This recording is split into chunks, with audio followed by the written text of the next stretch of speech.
Mr. Greer, let me first compliment you. Your kids, if this is my grandson, he'd be climbing the wall right now. You know what I'm saying? So they've been incredibly well behaved and minimal fidgeting, if any fidgeting at all. So congratulations on your parenting skills. Thank you. Let me ask you this. You have been concerned, expressed skepticism about the need for binding dispute mechanisms at the WTO. But my rice producers and others have won decisions at the WTO on commitments by other countries on agricultural subsidies, and yet they're not enforced. And so are my agricultural people just out in the cold? There are disputes that they win, but they now don't even have a dispute. And if they get the dispute, it's not enforced. You see, help my rice producer here. How are we going to handle that? No, Senator, I think you're exactly right, and that's part of the reason why I show skepticism sometimes about the WTO, because we win a case, we get a result, and then it's not fixed, or it's fixed on the surface in some other. Now there's two different issues, though. One, you got to win the case, and then you got to enforce it. Exactly. But the first step is winning the case, and that I say there's been some progress in. It's the lack of enforcement, which is critical. But that doesn't necessarily throw out winning the case, if you follow what I'm saying. Certainly. I mean, listen, if you're trying to get rid of a trade barrier, there are a few ways to do it, right? You can try to negotiate it, which is on its face not always successful if you don't have the leverage behind it. If you have a case, you have some legitimate authority to go to them and say to change it. We also have domestic laws like Section 301 and others that can identify and detect unfair trading practices. Now, those are 301 and all those are kind of like economic necessity. Are you saying that we would use other mechanisms, we would abandon, if you will, WTO IDR, to use a bunch of abbreviations, and rely upon existing laws domestically to provide a tariff relief? So I think we need to use any tools we have available to get relief so we can have the market access. So I guess my question is, why would we be tossing a tool out? If we want any tool, but we're tossing out the tool of the IDR, even if there's been faulty commitment, it seems to me like we're taking a tool and we're getting rid of it when we just said we want any tool that we can.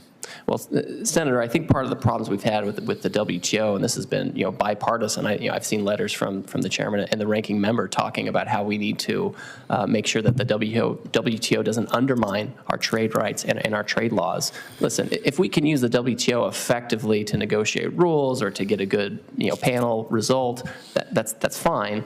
But we need to your point, we have to have enforcement. And at the end of the day, what that means is USTR has to go to the country and enforce the law. And sometimes that means imposing tariffs on them. When we say trade enforcement, that means tariffs. Often. Okay, so that's my next question. You're setting it up beautifully.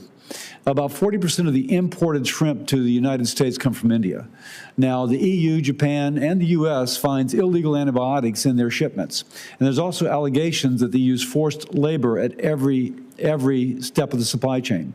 I think I've raised this with your former boss, with Catherine Tai, and now with you. If we have tariffs as a tool, and we can show, my gosh, there's phytosanitary issues, there is forced labor issues, and yet we are having our people driven out of business by shrimp being dumped into our country, would you commit to putting a slap and a tariff on the shrimp if we can show that it's being imported under those circumstances? Well, Senator, if there's a process, and Section 301 and other statutes have a process behind them. If I prejudge them, I get in trouble in the courts, right?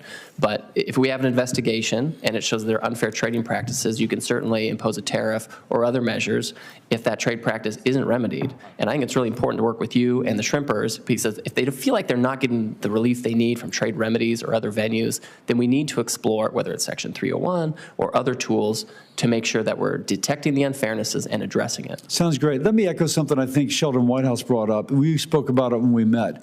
Right now, I'm not against tariffs. I think just kind of across the board tariff for tariff's sake, I'm not quite so sure about. And I'm not quite sure exactly how the law is being applied. But one thing I am concerned about is that China is not enforcing environmental regulations. They produce a lot of sulfur dioxide, nitrous oxide, you name it, in the atmosphere, blows in the trade winds over into our country, but it lowers their cost of manufacturing by not enforcing those environmental regulations by 20%, and our industry moves there because they've just lowered their manufacturing cost by 20% by dumping their air pollution on us. Now, this classical economics, you would tax the externality, and I have proposed a fee on the carbon-intense product from countries which do not enforce internationally accepted norms on pollution control. Any thoughts upon that? Well, I think you've articulated the problem statement very well. I think there's an unlevel playing field, and I think that other countries take advantage of total lack of environmental regulations. And we'll differ, obviously, in our country on the appropriate level of environmental regulations, but we're cleaner than these other places in the way we manufacture. And I think it would be interesting to explore with you and the rest of the committee, how do we actually address that issue? And I think we do have to think of creative notions on how to do it. I take that as your commitment to support the foreign pollution fee. Thank you very much.